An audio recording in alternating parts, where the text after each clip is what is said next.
Ram C আমারে সাজাই দিছে আমার পুস্কার বাবাই বুঝছো সি কইবা না বুঝছো আর একদম উল্টা ফুলটা কথা কইবা না একদম এরকম যায় মানুষ হ্যাঁ তাইলে কি দেখো তো আমার ভালো লাগতেছে না আমার কি ভালো লাগতেছে না একদম ভালো লাগতেছে না তোমারে কেমনে লাগে আদিবাসী লাগে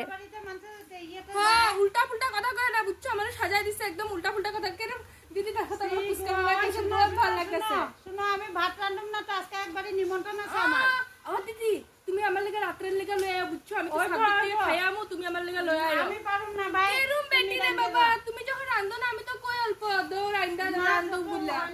আমি রান্ধতে পারুম না আমি রান্ধুম না ওখানে ঠাকুর সেবা দিব তারপরে যামু এক জায়গা খাইতে নিব ও এবার না আমার পুস্কার বাবার এই যে চাবিটা দিছি যে চাবিটা দিয়া দিও আর আমি চাইতাছি হ্যাঁ তোমার উপরে দিয়া যাম তোমার দিকে আনু তো তোমার দিকে আনু না তুমি ডেলি কো আনবা আনু তোমার লাগা আমি যাইতাছি দিদি সামলাইও আমার ঘর সামলাইও যাইতাছি আমি ও দিদি যাই হ্যাঁ যাই আমি তোমার লাগা কিচ্ছু আনো